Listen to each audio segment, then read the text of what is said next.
Welcome to the November 12th, 2019 episode of Reactive Consciousness, our in-depth podcast about what happened this week in our lives. I'm your host, vysethebold, and this is... Lotus Prince. And Rorschach. You're on this podcast with you. me! You're right. Yes, I come for you, guys.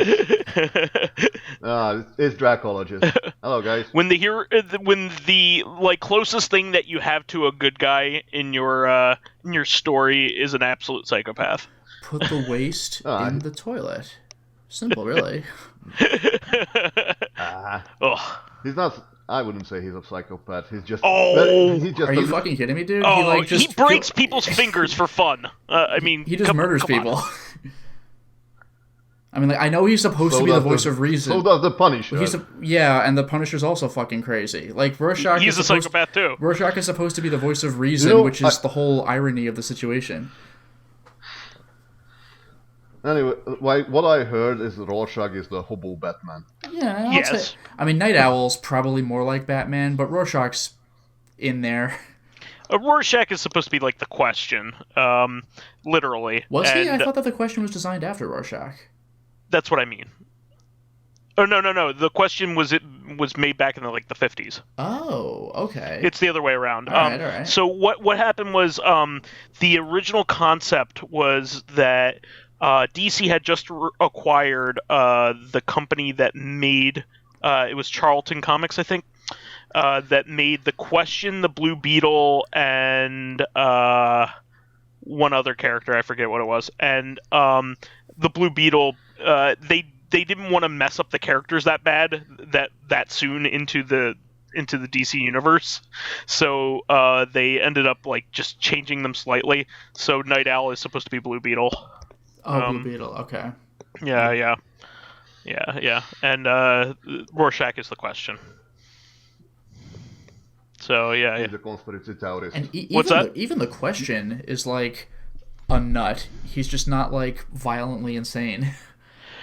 Well, it depends on what version. Well, that's true. I'm used to the cartoon Justice League Unlimited version where he's just super eccentric and going through people's trash. That's a unique version of the Question. He's not like that in the comics. Okay. So, Captain Atom is okay. Is Dr. Manhattan. Dr. Manhattan, yeah.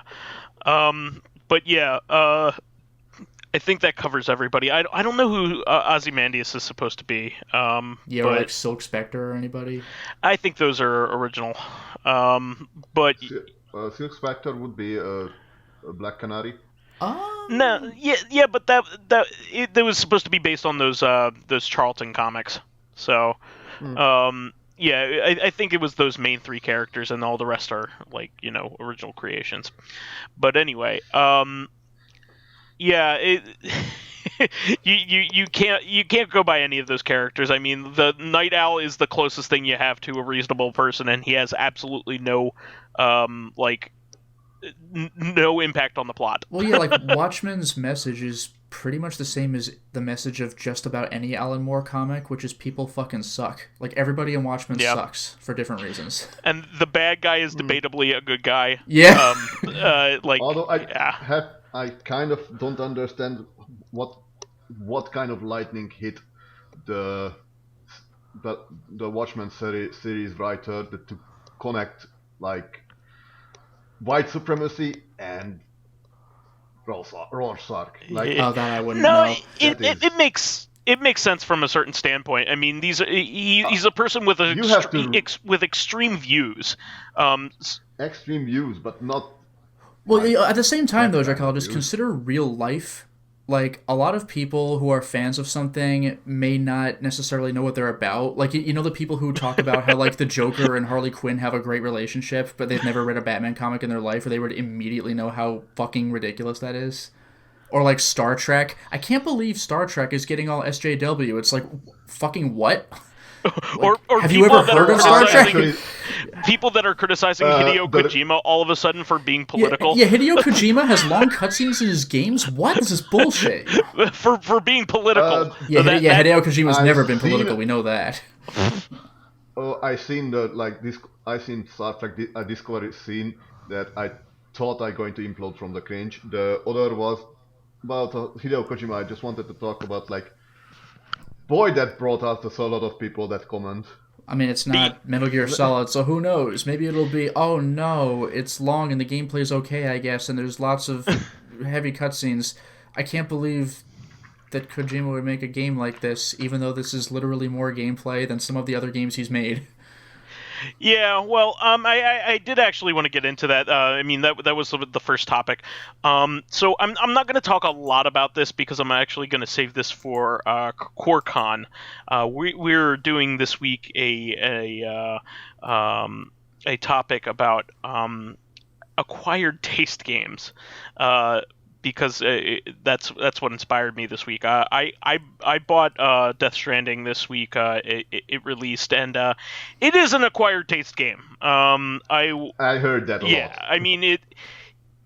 I went into it wanting a story-heavy game with whatever for the dialogue. Like, I know that he's a frustrated movie maker, and I'm okay with that. So, do you know what you bought? I knew exactly what I bought, so I loved every moment of everything, and I also love all the craziness. I mean, he's really like fallen off on the fourth wall like stuff. He's just not even like being subtle anymore. Like he stopped being subtle like a while ago. Honestly. I'm just saying it's as blatant as he's ever been. Alright, because Snatcher was like, you should raise the volume on your TV set to hear the bomb ticking and stuff like that. Okay, I'll tell you why I'm saying what I'm saying. You should turn the game off. You've been playing for too long. When you go to use the restroom in the game, and you can do number 1 or number 2. I like options. This is good. And they both generate grenades that are called number 1 and number 2. I'm not even joking. That's less fourth wall though than literally talking to the player. No, it's not spoiler. That's not what I'm saying. I'm leading up to that. When you do a number 2, it literally puts a billboard across the door of the toilet that is advertising Norman Reedus's current show on AMC. Nice. That probably ties with Metal Gear Solid 4, where there's just like a live interview with David Hayter. That was the weirdest fucking thing. Yeah, I forgot about that. That was bizarre when you're just changing the channels and you're like, David Hayter? Just straight up, okay. And then he never used him ever again. Yeah, the fuck was that all about? Whatever. So anyway, I did want to. I have plenty more to talk about in our proper episode, but I did want to address it because it is a major, one of the major games of the season. Did they talk about how awesome Norman Reed was in Blade 2? No. I didn't know that was him for a very long time. He was made popular in Boondock Saints. That's where but he's fucking amazing in Blade 2. Great actor. He's not a big character, but he's fun. He's cool. So moving on from that, we do have a lot to cover here. So I did want to mention it because I'm not ignoring Death Stranding. It's just that we have an entire episode dedicated to games like it. The next thing I wanted to mention was that there's actually a lot of Neo Geo stuff in the news recently. That's bizarre. The Neo Geo Pocket Color specifically. So I did want to address it, and it's not just fan stuff. The first thing is a fan creation, but it's really cool. Somebody is recreating SNK versus Capcom Match of the Millennium, which is the Neo Geo Pocket Color version of SNK versus Capcom. For the PC. I keep forgetting there were 2 Capcom versus SNKs and 2 SNK versus Capcoms. Yes, one was for the Neo Geo MVS SVC Chaos, and the other one's SVC Match of the Millennium for the Neo Geo Pocket Color, and probably one thing the killer app for the system. Yeah, I wouldn't doubt it. But no, one thing about SVC Chaos, what I didn't realize, because like, you know how in those fighting games the fighter victory screen has them say a quote like, "Oh sure, you must defeat Shenlong to stand a chance." I didn't realize, because I can hardly tell one game from another just by the victory screens, but there are some stupid quotes in that game. Oh, yeah. I did not realize this. Like, English? English type of quote? No, not English. Well, kind of, because it's definitely janky translation, but it's not English. It's just like the localizers like having fun, maybe. There are some stupid fun. Like Akuma has one where he's like, "Beating you was easier than smacking a baby. Not that I'd ever do that." And you're like, what? But my favorite one by a million miles. That's the draw. That's the law he draws. Yeah, no, my favorite victory quote by like 1,000 miles is Genjiro, who is the not Haomaru katana user in Samurai Shodown. He's the red-haired Samurai Shodown guy. Sure. And he's like super dark and brooding. And if he beats Chun-Li specifically, I don't know why, but he says something like about how he has to fight all the craziness in this cuckoo nutty world. And it's like, what? Like, it just doesn't seem like a thing you would say. And cuckoo spelled Kookoo. Like, what are you doing? And there's one other character who says cuckoo nutty. It's like the most bizarre thing. This is from the people that came up with making Marco Rodriguez. Oh, they're the ones who did Kushnud Butt? Is it the same group? It's SNK from the same time period. Fair enough. Dracologist. In Fatal Fury or Garo Mark of Wolves, there's a character called Kushnud Butt, and that's not even close to his name, but that's what he's called in the West. And I might mind you that he's the only character. His name in the Japanese version is Marco Rodriguez, which makes complete sense. Yeah, that's an actual name. and why? He is the only character. I don't know. The only character that has a name change when he comes over the West. And you can't say like, they got it wrong. Like that's not a mistake. They're just being stupid. Yeah. They just wanted to put butt below his life bar. Yeah. Truly, this is a cuckoo nutty translation. Seriously.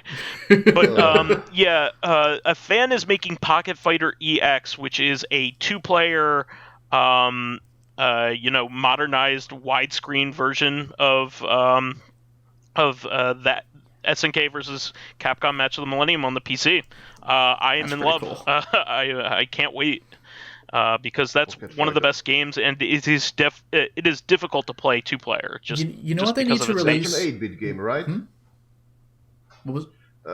I think I saw something similar called Pocket Fighter, yes. But I don't know if you're talking about the same thing. Pocket Fighter is done in the style of Neo Geo Pocket Color fighting games. Are you thinking the DS game, Dracologist?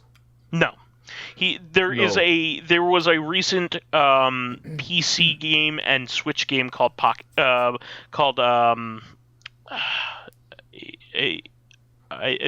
Fighter or something to that degree, and it is very much a love letter to Neo Geo Pocket Color games.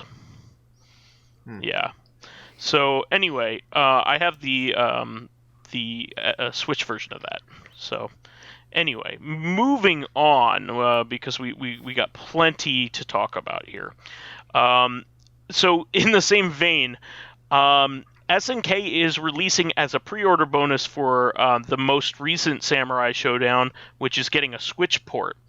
They are releasing Samurai Shodown 2 for the Neo Geo Pocket Color as a pre-order bonus for the Switch version. That's a big deal. That's pretty cool, and it also has 2-player mode, which I did not expect. That takes special coding in order to do that, because that game was not meant to be played 2-player on one screen. It was meant to be played, with two Neo Geo Pocket Colors and a link cable. So, really neat stuff. Really neat stuff. They had to put some extra effort into that. So, I will probably just want to get that for the novelty of it. I think that is the first time a Neo Geo Pocket Color game has been officially ported. Oh, that's cool. So that's really neat news too, which means that they have some interest in doing it, which is pretty cool. Moving on from that, There was one other piece of Neo Geo news here. So this concerns the Neo Geo arcade stick, which is supposed to be releasing later on this year. It will apparently, in addition to the games that they have already talked about, there will be unlockable and or hidden games, and they're going to be talking about them in a news piece very, very soon. So that's pretty cool. So more games is always good, unless it's Legend of Success Joe. Neo Geo fans will know what I'm talking about. It's universally agreed upon that Legend of Success Joe is the worst Neo Geo game ever made. Stick with Arm Joe. Success Joe is being sucked. Yeah. Wow. The irony. Yeah, Legend of Success Joe is based off of a boxing anime, and it's a really terrible brawler. It's really, really awful. Wait, it's based off of a boxing show, and it's a brawler? Yes. Like I know boxers fight, but like it's not that a beat 'em up. Yeah, no, it's a really bad beat 'em up game. Huh. Yeah, it's really terrible. So moving on from that, Shovel Knight Showdown will get a release in September, in December, rather, which is the last update to Shovel Knight, I think, to make up all their Kickstarter promises, which is pretty amazing that they've been able to do this. And they've released a Shield Knight trailer. This is the first time that Shield Knight is playable. So it looks pretty cool. Looks like she has some Captain America-like abilities. Now, I was gonna say, it turns out all you do is jump in the air and hover, and let other people jump on your shield as a platform. Wow, this is boring. It's Olaf from Lost Vikings, eh? Oh, jeez. There's a deep cut. Yeah. Moving on from that, Vertebreaker, the game from Henken Games that we had talked about last week, with starring Richard Boner.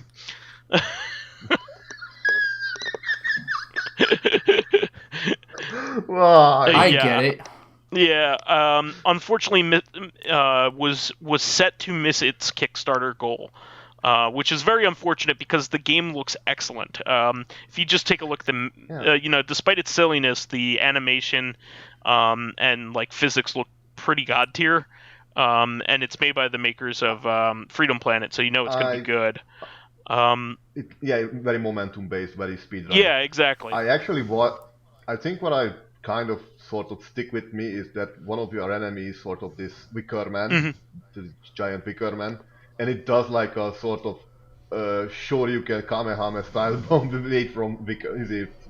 Hay.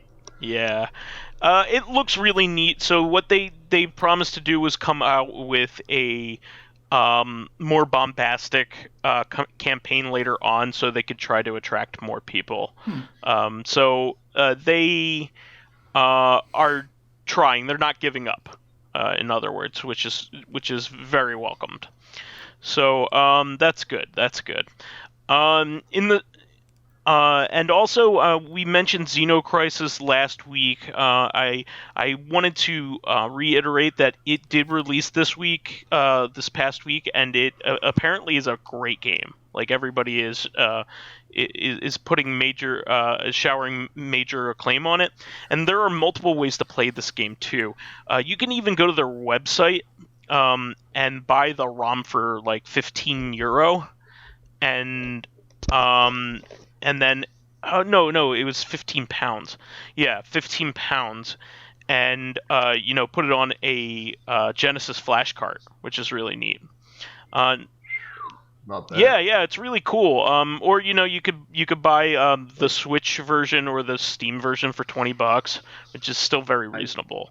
It's right around the same amount of money. So I wanted to say that I'm surprised that they managed to retrofit or retro make for that type of hardware. Yeah, in fact, everybody is showering it with acclaim with the fact that it runs so beautifully. The animation is really great, and like people can barely believe that it's on the Genesis because of the sprite work that they did, and the type of animation that they did with it.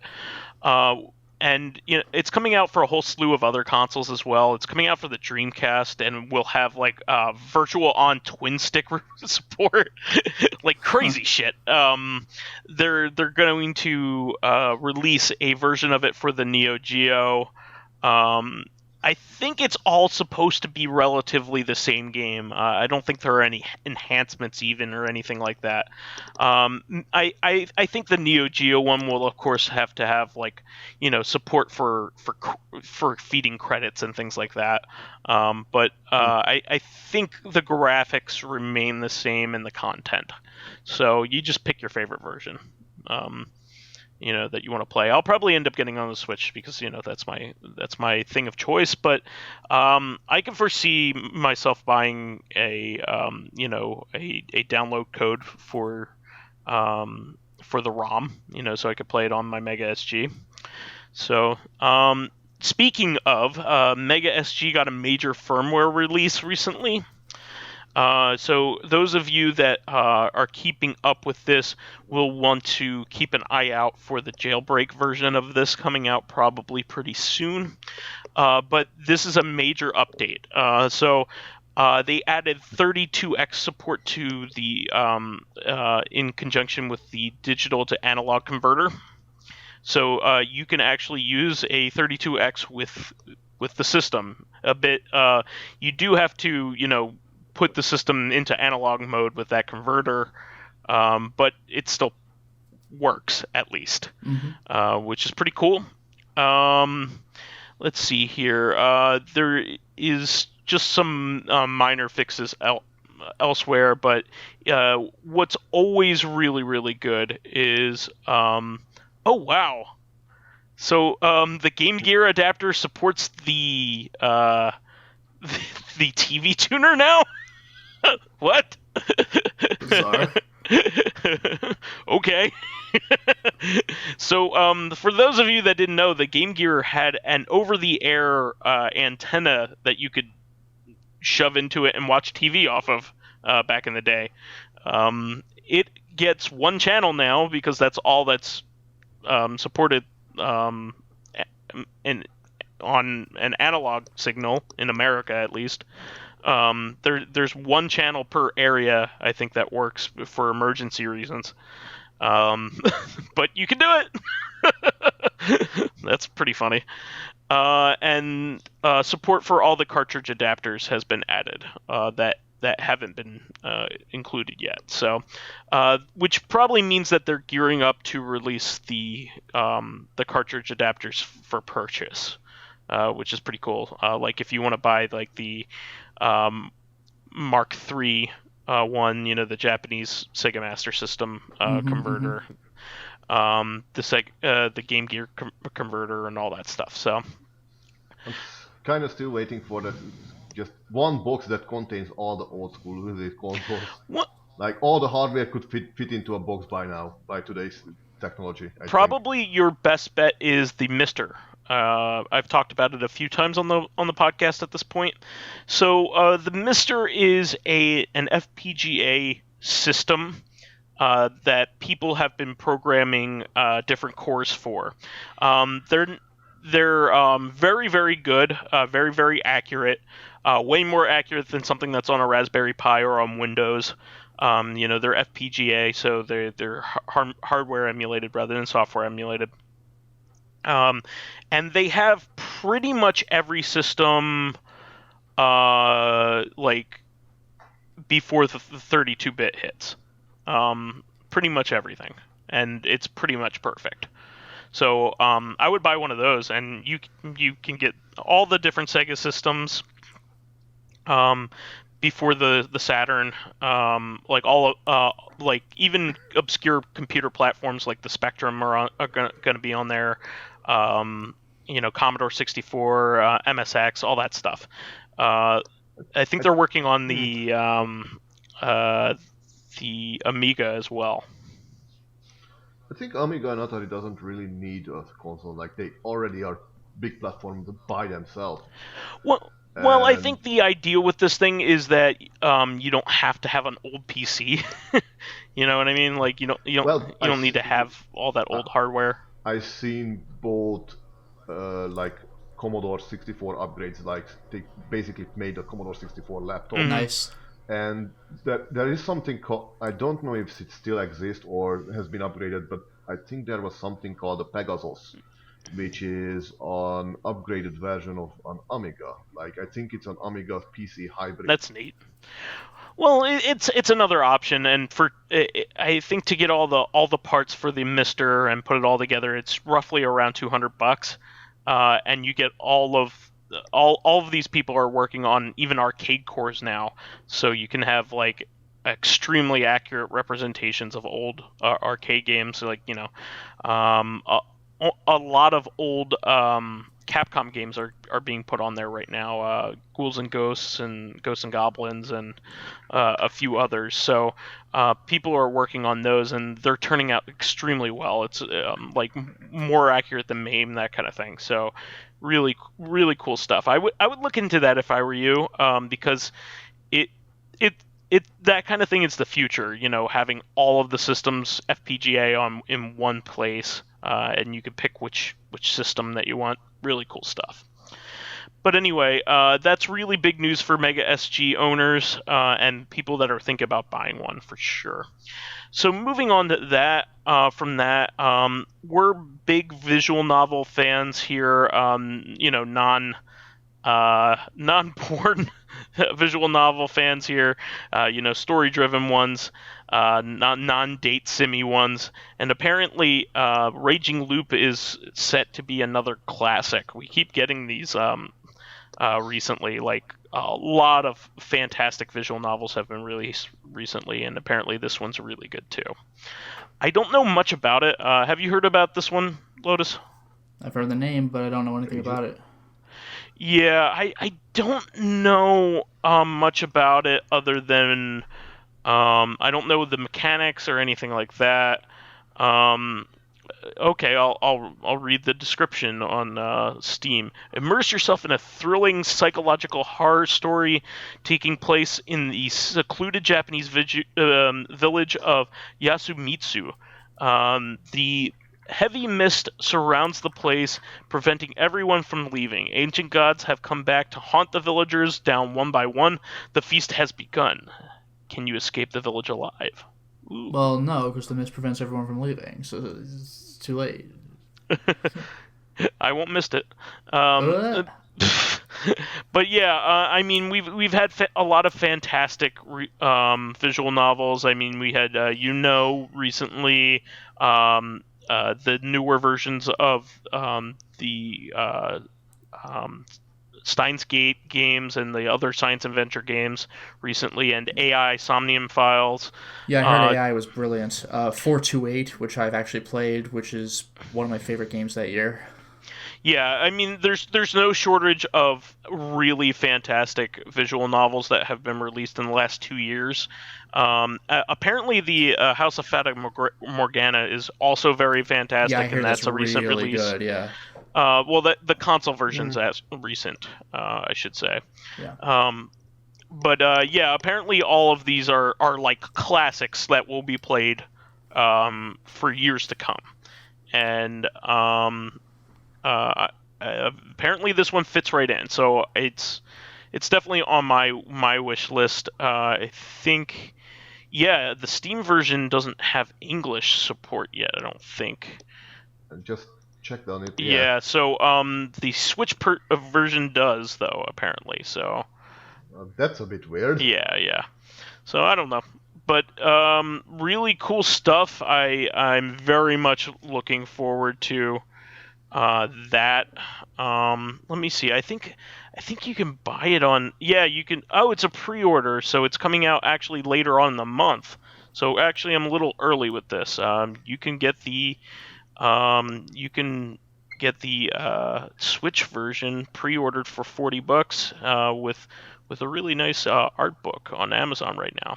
So that's pretty neat. I will keep that in mind for sure. So moving on from that, ESP Raid Sai releases in Japan. So this is a classic cave shmup that had never gotten a console release before this. So it's a very welcome release. It is the predecessor to the Espgaluda franchise that was on PS2 and then later on 360. Espgaluda 2 is considered to be one of their best games, so it's cool that they're finally getting around to releasing one of their older games. Can you spell that, please? ESP period RA period DE period PSI period. That is how you spell it. Well, It is pronounced Esprade, not Esperade okay. or anything like that. It's Esprade. So it's supposed to be like ESP Raid, I guess. But it is definitely a cool shmup where you're, it's a vertical shmup where you're, a little person at the bottom, and it's a bullet hell game, but it's one of the better ones, if you ask me. And they have kind of alluded to the fact that this may get a Western release, so I'm kind of like crossing my fingers, hoping that I didn't miss out on the release here, because I tend to pick up these shot trigger releases from M2 and Cave when they release, because they did a really great package for the US version of Battle Garega recently. So I will be waiting out on this one, and hopefully it doesn't like shoot up in price and we never get it. Moving on, there are a couple other shmup things that I quickly wanted to mention. Jamestown Plus, which I mentioned in a previous episode, is getting a release on PC and Switch. It was previously a PS4 exclusive. This is a really fun vertical shmup, but they use the entire widescreen. It's not like the classic aspect ratio of a vertical shmup. And you can have up to 4 players, and it's a lot of fun. It has a really great sense of humor, and the PC and Switch versions are finally coming. The current release of Jamestown on PC doesn't have all the Plus content, so this will be an update. Also wanted to mention this one I have some personal history with Lotus on. Sturm 1 EX finally got its release on Switch last week. So yeah, I think that's really cool, because really cool. Like on the Dreamcast, it was like a Dojin indie game, but with the Switch, it's official now. Yeah, it was a post-mortem fan game. I mean, it was a game that was released on the Dreamcast post its official death. Like it was released on a CD rather than a GD-ROM, and definitely some hacking was done in order to get it to run. It is not the first post-mortem Dreamcast shmup to be on the Switch, though. It was a Ghostblade HD was the first one. But Sturmwind is a really fun, beautiful-looking shmup, and it has some really fantastic music. So I'm excited to have a chance to play it again and in a more accessible format, especially since I upgraded my Dreamcast so that I have an ODE on it, an optical drive emulator. And most of the optical drive emulators for most systems kind of won't play fan-made games on purpose, so you support them. So I couldn't really play Sturmwind, unfortunately. So this will give me another opportunity to play it. So I'm looking forward to that. Moving on from that, this is just a quick mention. I love skate glitch videos. Yeah, it's one of my Skate favorite 3. things. Yeah. Just definitely look up Skate 3 glitch videos. Skate is a really fun series. It's the only series that had any sort of notoriety for skateboarding in the modern era after Tony Hawk. It was a good series and a good take on the genre, and EA has released its trademark for the Skate series, so I don't think we'll be seeing that series come back anytime soon, or even like a re-release or anything, which is pretty sad because Skate 2 was an actual really fun game. Skate 3 was a mess, but Skate 2 was really cool. What was that, Dracologist?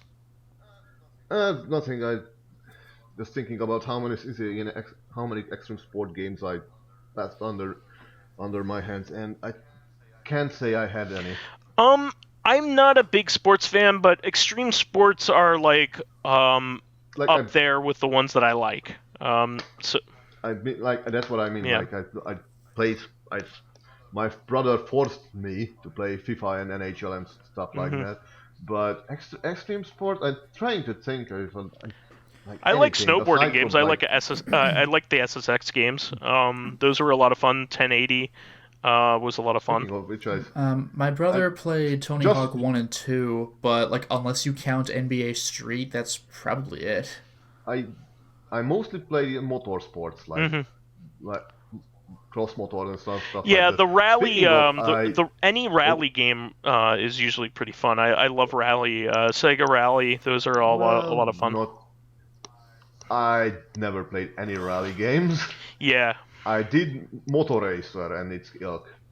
Yeah, Motor Racer is pretty fun too. I like that one. By the way, just wanted to mention a quick shout out, like something I found a video about. Like there was a game that combined sort of this. What is it? What was that three-letter acronym for snowboarding game? SSX. Yeah, SSX. It said like combining SSX and Shadow of the Colossus.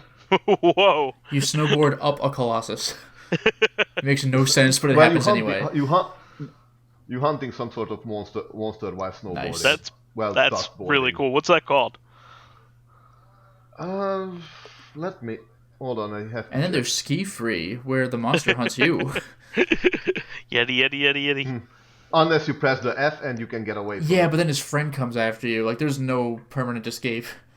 What's the F button do? Makes you go faster. Oh, really? Yeah. I didn't know you could go faster in Ski Free. Oh, yeah, that's how you, like, play the game. Like, otherwise you're fucked. I didn't know about it. Well, moving on from that, Bethesda released a Doom avatar creator. Did you guys see this? Oh, I wonder how buggy this thing is. I don't think it's that buggy. Nobody's really complaining about it. But in their Slayers Club, you can make your own like Doom guy face, which is really fun. People did it before that. Well, yeah, but like this is an official thing, and you can attach it to your Slayers Club profile if you are inclined to create one. So that I thought that was pretty neat. I don't know whether it's as full featured to have battle damage like Doom Guy, but I don't think so. But do you still go pretty cool when you get hit? I do. That's what I do in real life all the time. So, but I just thought that was pretty cool. Moving on from this, I hope you guys saw this. There is a new additional character confirmed for Spider-Verse 2. Did you see this? No, I mean, I know I'm going to watch the movie, so it's fine. Okay. So, Enter the Spider-Verse 2 will have Japanese Spider-Man. Oh, I did hear about that. Yeah, that's pretty great. And by Japanese Spider-Man, I mean the like live Sentai action guy with the robot. Yeah. Yeah, with a giant Gundam or Megazord. With the mech. Yeah, exactly. Yeah. Which is really awesome. It's just like the Big O. Like, what if Japan did Batman? Well, you gotta give him a giant mech, though. All right. Exactly. What are his enemies? Other giant mechs. Duh. Okay. So yeah, Japanese Spider-Man is canon now. I'll take it. Spider-Man. Mm-hmm. I am So I cannot wait for whatever goofy nonsense is going to be in the second one. I don't know Because there how they was a would lot of implement goofy this, but I hope nonsense. they use like actual live, like Oh, standard def footage that would be so good, with like and old with like a cameras with grain like filter on mediocre. it. Yes, yes, Yeah. yes. Ooh, It's like like it's like like the how Italian Spider-Man kind of look. Yeah. it's like how when Mr. Ryu showed me various seasons of Kamen Rider, they use the same locations a lot. So it's kind of fascinating to see the location in like 2016 HD How it's camera been footage, and then you updated. see it again in like grainy ass 1973 or whatever the hell year it came out. Like it's like, oh wow. Really cool, really cool. Moving on from that, Layton's Mystery Journey, Catriel and the Millionaire's Conspiracy is now out on Switch. I believe that was the last Layton game Yeah, that was on released the on the 3DS. on the Yeah, 3DS. I Yeah, think right this before is its one I'm death. actually gonna want to pick up in case for whatever reason I ever let's play it. But like, I'd Yeah, rather just play any game with a controller on the TV anyway. sure, sure. So I hope they do like a you know a collection of the original games, like the Yes, DS ones. please. Yeah. I would really hope for that. I could see Level 5 doing that, but this is cool because there weren't a whole lot of copies of that game sold, and this will give it new life. And it's a deluxe edition, so there's additional content, which is good. So Yeah, also all round appreciated. good bonus, yeah. For especially for fans of that series, there are still some games that are like exclusive to mobile and stuff, which kind of stinks, but whatever. Um, so I thought this was really cool. So old Saturn fans like me will find this interesting. A fan is recreating Burning Rangers in the Unity engine. Like Even if you're one of the 16 people who still has a Saturn, Burning Rangers is hard to come by. Yeah, I've never actually played it, so I have no nostalgia for it or anything. I do have access to play it, but I've never played it. Yeah. But I think the goal here is to give it twin stick controls, so you can control the camera and all that jazz. But the coolest part about it is that they're maintaining the visuals, so your character still looks blocky as shit on HD Nice. environments, which is really cool. But it does look very nice. If you guys click into it, you could see the demo of it running, and it looks a bit like Phantasy Star Online, which I'm quite okay with. It looks like they kind of took some cues from the style of that in order to make it look the way it does. But yeah, it looks very very nice. So I don't know whether they intend on doing the full game or not, or anything like that. But it might just be a fan kind of fun thing to do. But it's still pretty neat.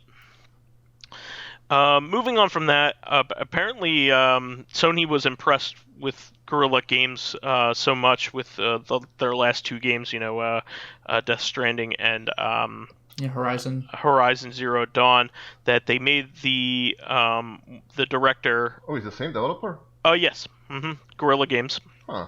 Herman Holst is now PlayStation's No head wonder. of worldwide studios, which is a big deal. Big deal.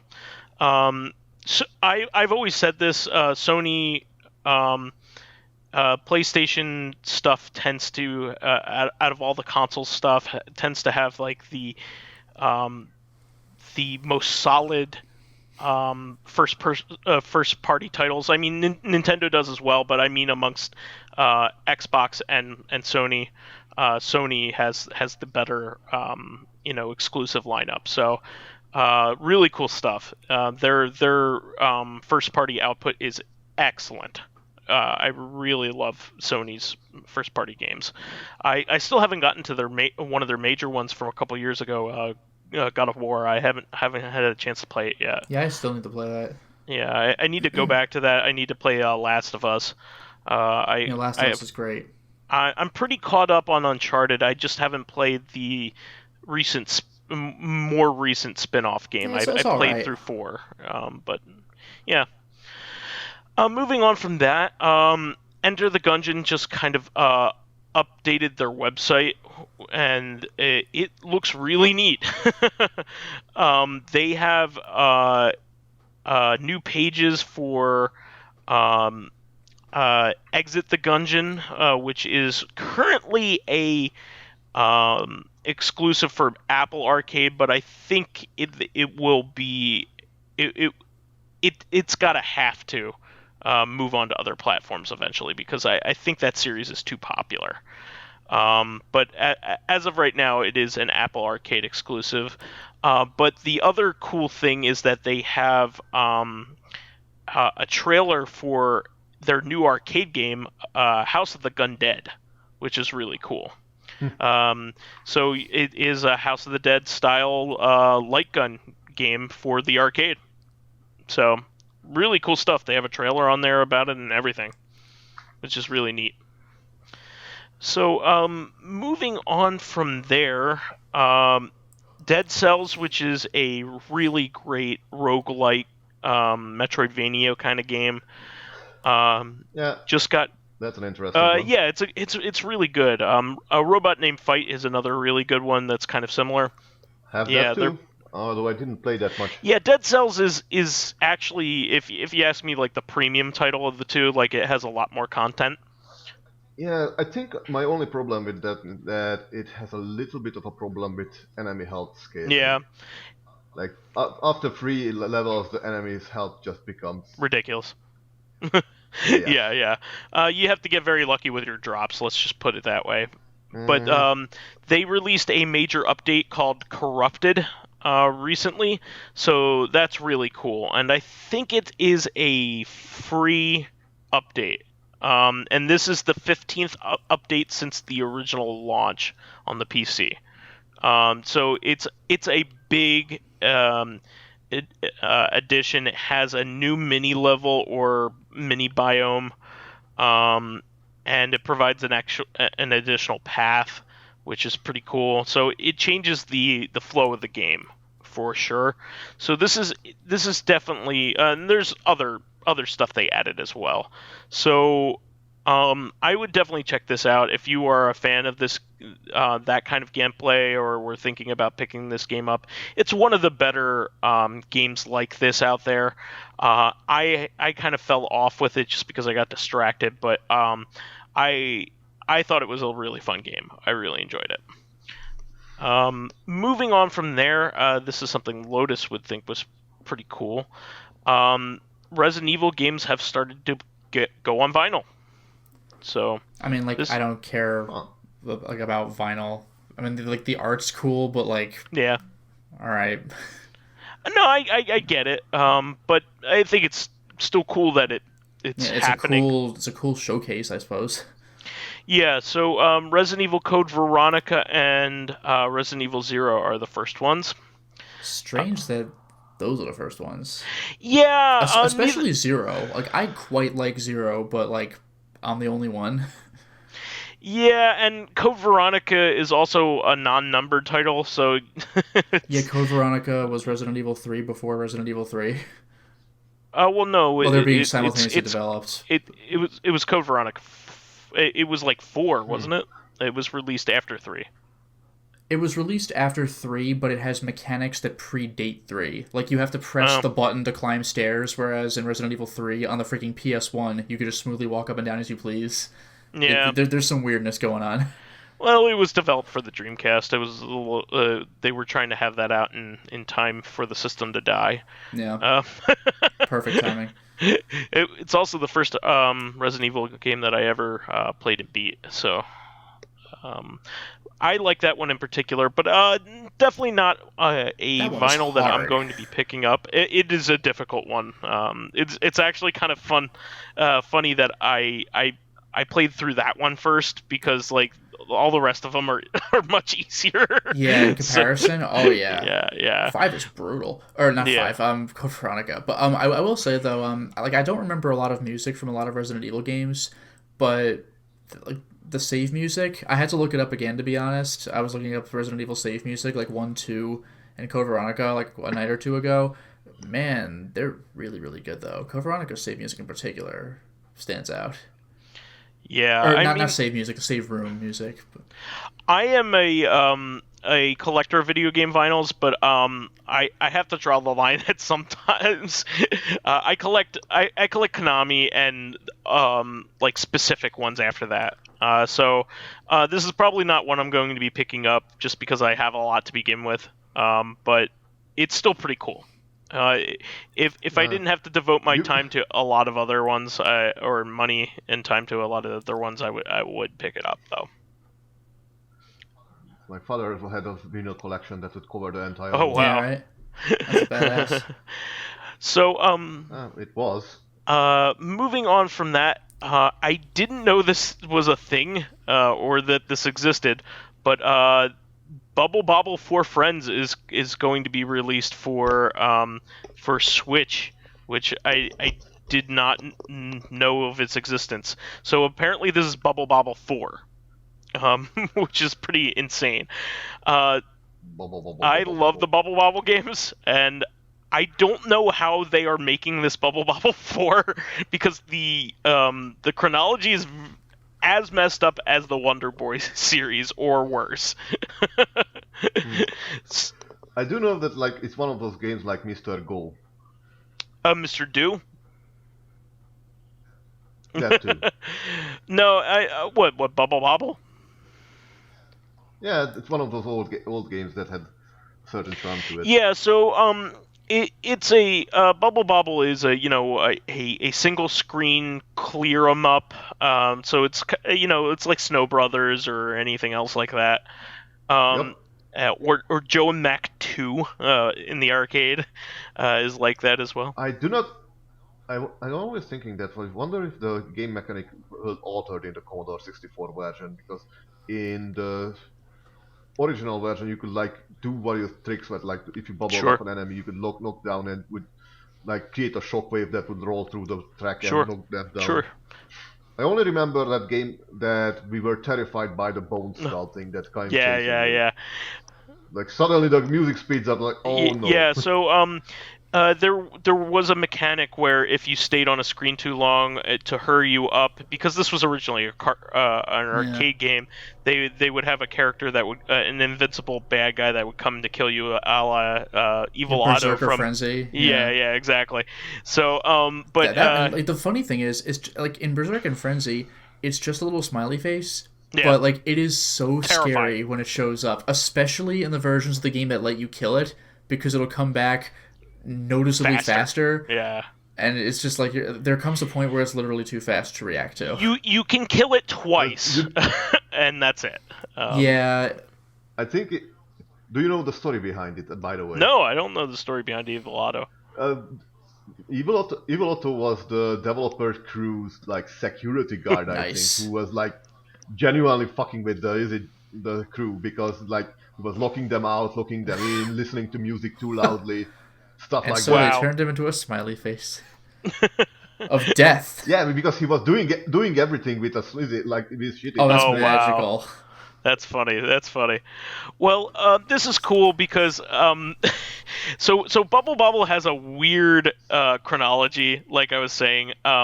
So Bubble Bobble was well known on the NES, especially because it was one of the first like co-op simultaneous two-player games. Yeah. So it was very popular. So a lot of people who loved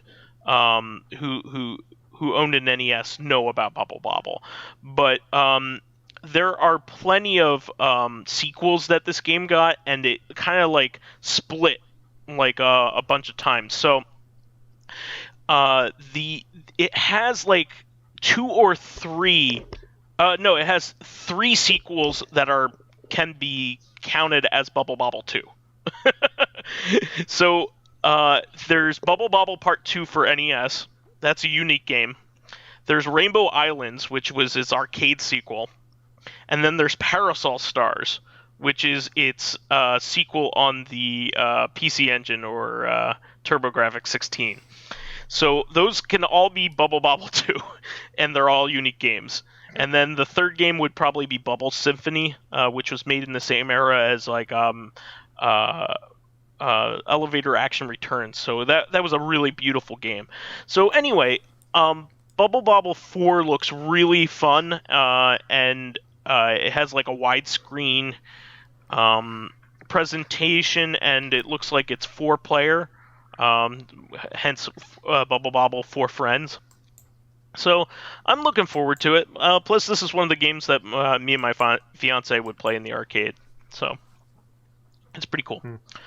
I'm always out for some classic Taito goodness. So moving on from that, an industrious fan just came out with a Super Mario 64 hack called Super Mario 64 Land, which is a really cool ROM hack. So he basically made a game in the style of Super Mario 3D Land and 3D World, but on the N64 with like the N64's engine. Nice.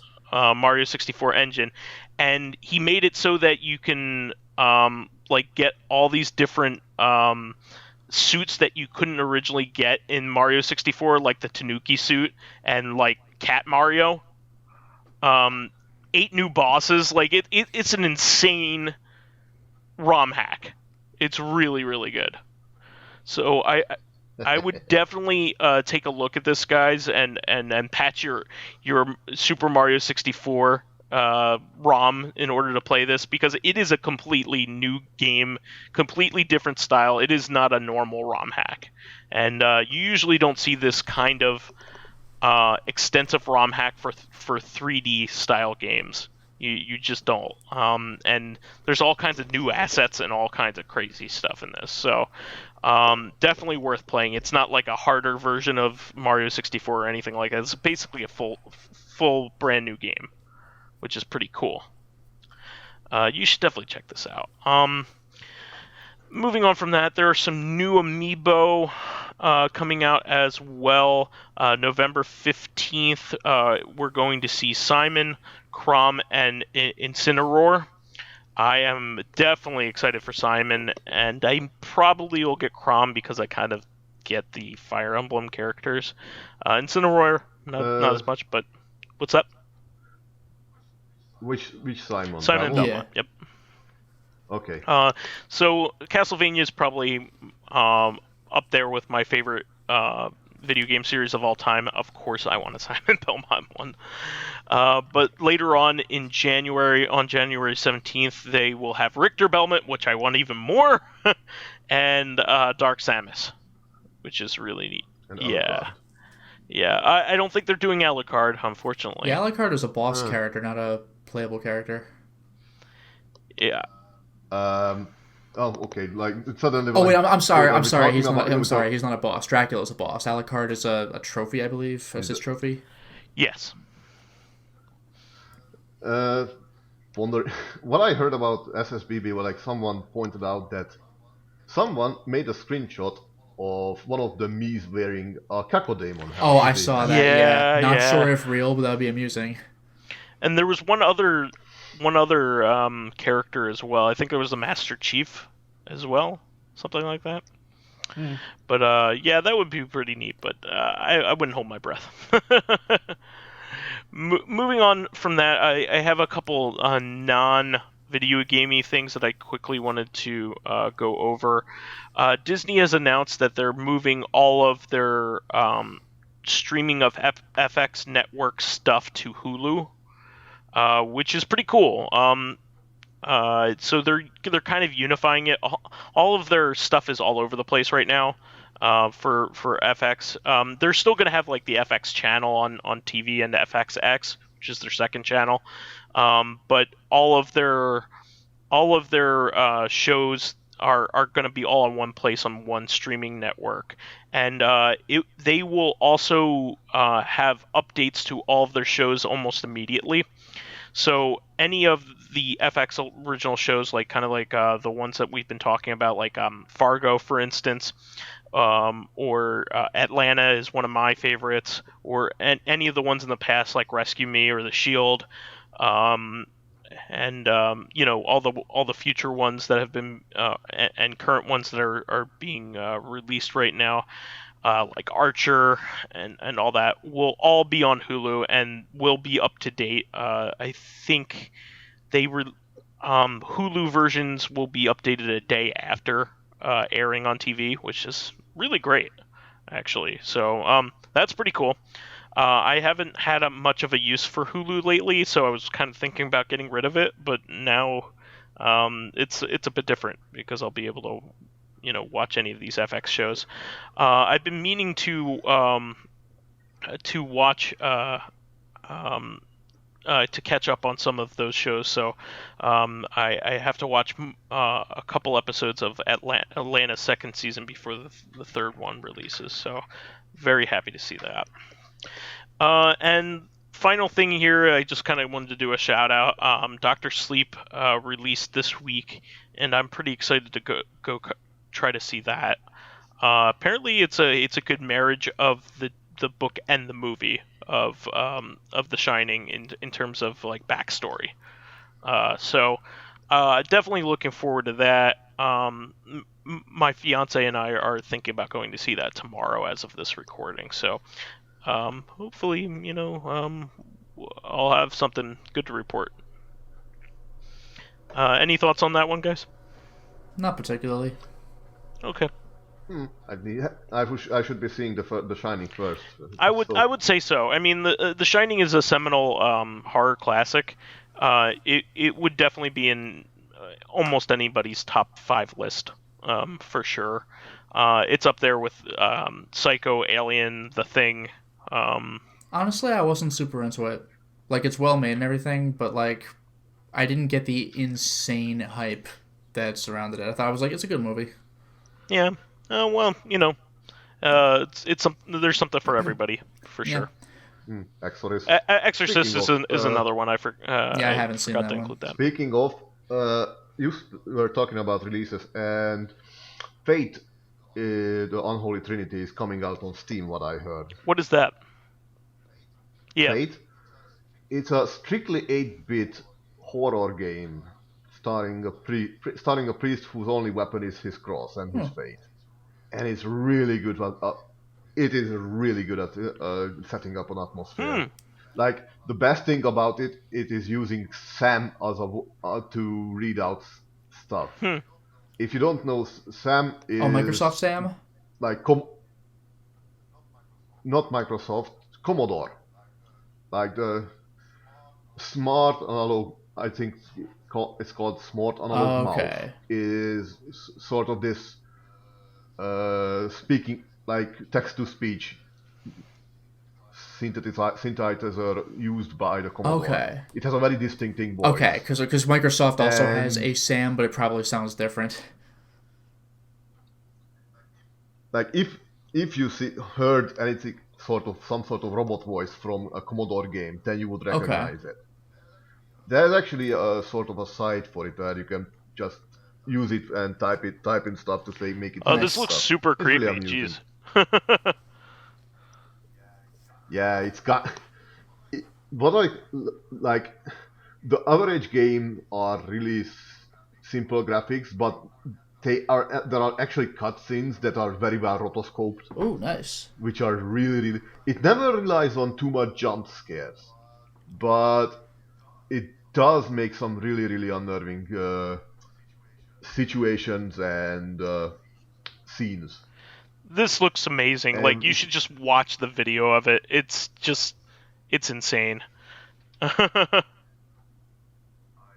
love it. I watched some of the Let's Plays because I didn't know where I can get it. Like, at first I just like, hey, what's this? Yeah, no, I'm definitely gonna buy this when it comes out. This is cool. Lotus, I think this is right up your alley. Okay. The graphic style looks very similar to the 8-bit sections of Five Nights at Freddy's. Like, kind of similar to that. It's Commodore graphics. Yeah. But it looks very similar to that style. It's pretty cool. Do you remember like watching Nickelodeon when you were a kid and they Nope. Oh yeah, you didn't get it until later, right? Yeah, neither did I, actually. But there were other Klasky Chupo shows that would have Klasky Chupo at the end. Do you recognize that name? I remember the name. Yeah, I always thought it was like Klasky, like Supo or something. Yeah, exactly. Well, it very clearly was Commodore Sam that they were using to sound that out for their logo. Oh, jeez. I don't remember that. That's very specific. But yeah, I would definitely check this out. Also, what I like that obviously the main character is voiced by this like sound system, like this Sam, but they also give the monsters the Sam voice, and they just sort of make it go like what is great, like they roll their head through the keyboard, and it just goes garbling and speaking on, and it's very unnerving, and it's amazing.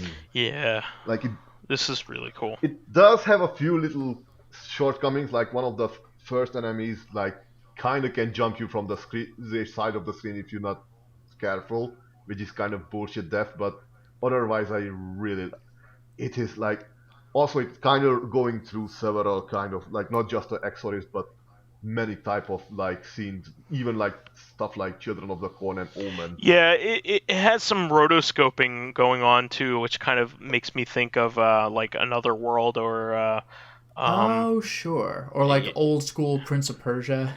Exactly. Any of those old rotoscoping titles, Flashback is another one. Flashback and Another World were by the same guy, right? Flashback and other, yes, Eric Chan. Yeah. Okay. He also made Future Wars and Infernal Runner of All. Didn't he also do that PS Heart of Darkness? Yeah, Heart of Darkness. I don't know about that. I know he made From Dust. Okay. Yeah, that was more recently. But Heart of Darkness is like one of my favorite games of all time. I love that game. Except for the final boss, which can go fuck itself. Yeah, really. Every other part of that game is pretty great, though. Yeah, but definitely check out Heart of Darkness if you can find a copy of that, because I absolutely love that. And go pick up Fate. Yeah. It says coming soon TM. Whatever that means. Damn, now no other company can ever say that it's coming out soon. But yeah, no, this was a good suggestion, Dracologist. This looks really neat. All right, well, that is all I have to say for this week. How about you guys? Yeah, I think I'm good. If I have to say anything, that I watched the pilot episode of Has Been Hotel, and I fucking enamored by it. I've seen clips. It's fucking gorgeous. Has Been Hotel? Yeah, HAZBIN. Wasn't it some like Kickstarter project or whatever where someone was like, we're gonna make like a cartoon series? It is the most fluid, animated, like everything, like something is moving at all times for like 30 minutes. It's extremely well done. It's not even that. Like the animation is nice, but it's like something like Warner Brothers would make if they stopped giving a shit. Yeah. Like not in the effort ways, but just give. Like, what if we can make whatever we wanted? Like, how much I can talk about this? Like, how much I can spoil about this? Because like, the pilot is out on YouTube, so you can check it out. Yeah. Well, I definitely want to watch it. It's a gorgeously animated single episode of something. God only knows when or if other episodes are coming out, but even so, the 30 minutes is well worth your time. Anyway, I think it was a webcomic original. Okay. Oh, wow. Yeah, I am aware that people knew who the characters were already. The humor is it can be very crass sometimes, but it's amusing. It is amusingly crass. Mm-hmm. I need to save this one for later. I need to watch this. The characters are fucking endearing. Yeah. Even the like. I need to check this out. Any other remarks here, guys, before we wrap up? Nope. Okay, really good suggestions there, guys. That is the show for this week. Please remember to subscribe to the Corrective Consciousness YouTube and Soundcloud pages. While there, please give us thumbs ups, likes, and 5-star ratings on iTunes. Helps promote and spread awareness of the show, and any bit of encouragement helps keep the show going. You can also catch us on Thursdays for our sister podcast, Corrective Consciousness, the podcast where we explore the inanity of pop culture. This week we have a really great episode on acquired taste games, like I said about Death Stranding earlier. So, finally, you can friend me as vysethebold on Steam, PSN, Xbox Live, Twitter, and Switch. You could follow me on my YouTube channel, Lotus Prince. You can hit me up on Twitter at Lotus Prince. And finally, if you are interested in seeing my videos early, getting in on exclusive live streams, selecting upcoming games for me to play, and by the time this podcast comes out, you will possibly have already seen that has been chosen already, The Cat Lady. And finally, that looks creepy. Oh, it is! And finally, if you're interested in having discussions with me and other patrons on Discord, then perhaps consider swinging by my Patreon account, which can be found at patreon.com/lotusprince. I'm sorry, Dracologist, what were you saying? Nothing. Keep No, that was it. Okay. You can find me on YouTube. No, YouTube. What am I talking? What the? What is a YouTube? Nothing. Is that where YouTube poops are found? Keep going well. You can find me on Skype, Steam, and on the Discord. Oh man, this is made by the same people who made Dusk. Oh man. Oh, I didn't realize that. Cool. And a Medieval. Really cool stuff. New Blood Interactive. Anyway, that is the show. We will catch everybody on Thursday. Until next time, everyone. Good evening.